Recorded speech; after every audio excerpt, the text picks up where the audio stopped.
All the time. You know? Here's what really bothers. I tried very hard to not be as well, and it's one of the things I do more than anything else is watch and take in comedy. I try to get away from news and just enjoy comedy. But here's what really bugs me. What's that? A lot of your colleagues in comedy today have openly come out to say various things about this issue or that issue politically or about a candidate, and if it's not the right thing, they're killed. I know. Well, I do agree with you that there's a polarization that's happening. What you're really talking about is I hate to be one of these people. I used to laugh at them.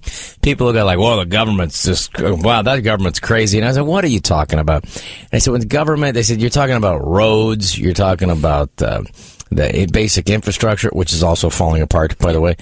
But I do think you can look at government and go, wow, it is out of control now. It's just out of loop. And if you do criticize or tend to be not directly along a liberal stand, you can get murdered easily. Lovitz was on 2 weeks ago, and we brought it up again because you know the kind of hell he caught, and he still identifies himself as a liberal, but he just said he didn't care for President Obama's rhetoric on, the top 1% not paying their fair share. He got killed. He got killed over it. And I know you got killed over saying you didn't support President Obama. I don't support every one of the policies. I don't know what he stands for, personally. I mean, I don't see the improvement in, the American population. I don't think that the average person's lives are getting better. I do think some things are not a bad idea. I think the minimum wage should go up to a decent living wage. I mean, not for everybody. I mean, but if you're 15, you work at Taco Bell, screw you, pal. You just. But if you're, you have a couple of kids. I think we're going to have to pay more, the people out there who actually have our crap together. But I think it's not a bad idea. I mean, it's just going to, but I do think a decent society should give, try to make a living wage for the average person, because otherwise the society's going to have to pay another way. But I think they should have to wear a T-shirt at work. At least one day a week. It says, see what happens when you don't study? Rob Schneider. See what happens when you're 16, you don't wear a condom? It's Rob Schneider in studio. Here's the thing. The White House press secretary just recently said the most substantive, challenging interview the president faced in all of 2012 before re-election was from Jon Stewart. Wow. That's pretty alarming. Isn't it? Yeah, I think that is pretty alarming. I do think, the Obama administration, there's not one segment of business in the Obama administration that hasn't been hurt. That's coming from a Fortune 500 CEO friend of mine. And he said, it's amazing, like he attacks for-profit schools, which is totally an elitist thing from a guy who went to Harvard, I think for free, by the way. And it's just I just worked at a great for-profit school called Full Sail University, and they're trying to kill these for sale. These are people. If you have a government, if you want to pay, or if you were a GI Bill and you want to take that money, and they can go to any school you want to, and they're trying to kill.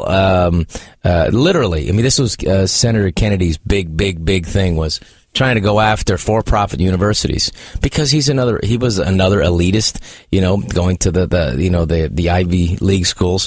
And if you just are a working guy and you want to pay some money and you want to go to some tech school, or you want to go to this Full Sail University, which is a fantastic school for the entertainment industry, if you want to be like a studio engineer for sound or a film student and stuff, and they have great facilities, and they're absolutely just trying to kill it. But the Obama administration, and it's just pathetic. But it's funny because Merkel is at going to the White House today. Yeah. And Obama, he had to call and apologize for the spying, because it wasn't just he didn't start the spying, but he did make it bigger. The German chancellor you're talking about. The German chancellor. Yeah. But first of all, shouldn't Germany get rid of the word chancellor at this point? You think it didn't work too good in the 30s, Well, anyway, he had to call and apologize because we were spying not just on her phone, but her personal cell phone. And he said, "I'm sorry, I feel bad. We won't do it anymore." That's when I really missed President Bush, because that would have been a different phone call. Yeah, we're spying on you bastards, so what? You guys invaded Poland. We have to spy on you suckers.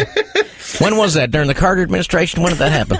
I don't Forward anyway. I don't mean to keep pressing on this, but because you come from an institution called SNL that I would say is more famous than anything else for being a show, as Lauren was quoted recently, speaking truth to power and parodying presidents, how do you think they're doing in comparison to all the years past, all the presidents, Democrat, Republican?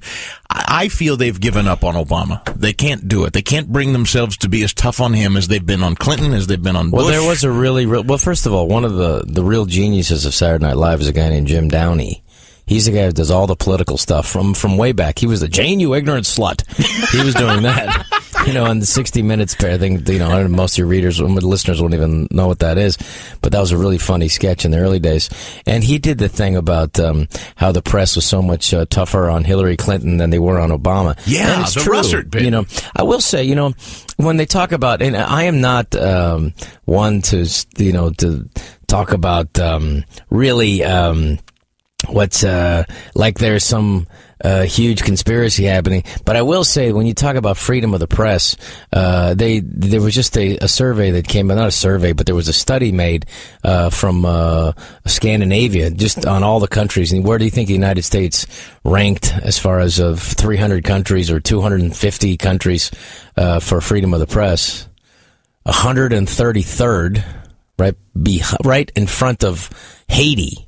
So we don't really have an exact freedom of the press. We have the press is about, I would say it's owned by about 8 different companies, and it doesn't really necessarily express or help the average American, in my opinion. Where are we going to see you pop up again? You were just telling us off mic that you and your wife had been working on a one-camera sitcom that you've done yourselves. Yeah, well, I got tired of the network kind of saying, I said there has to be some other way to do this.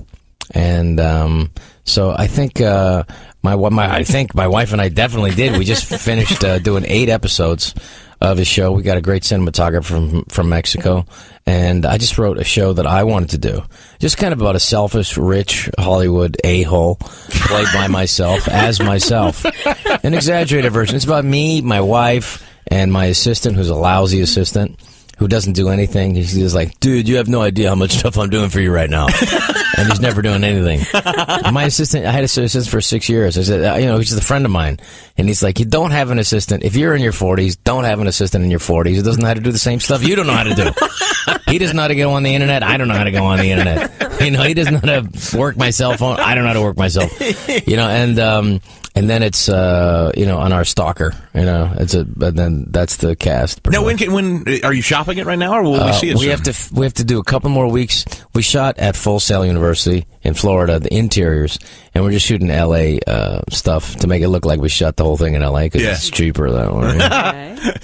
Much cheaper. Cheaper to go to Florida and shoot, huh? Yeah. Cheaper to go to Florida and shoot. Yeah, but we did, and it was also it was nice to work with a bunch of young kids. I mean, they didn't know what they're doing in the beginning. Yeah. But they got good quick. It was also good, that energy. Yeah. You work, it's good to have young people around you. Oh, yeah. They're excited to be there. They get up early.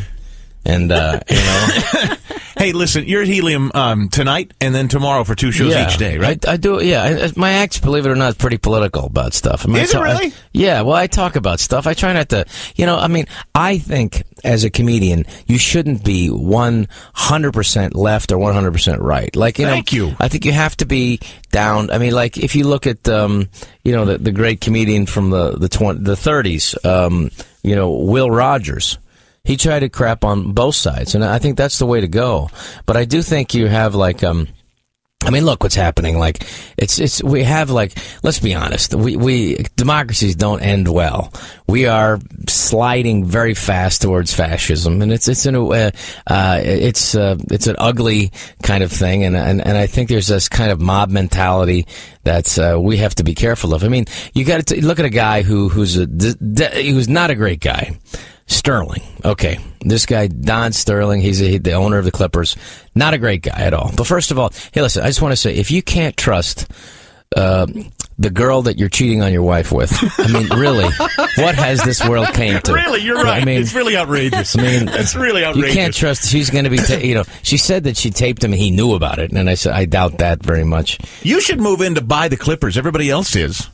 Well, first of all, it's just, I don't know why that was always the crappiest team in the league. Now it's worth $500 million. I don't buy it. I think he got ripped off when he got it for $8 million. The Chris Stigall Show. Talk Radio 1210. WPHT.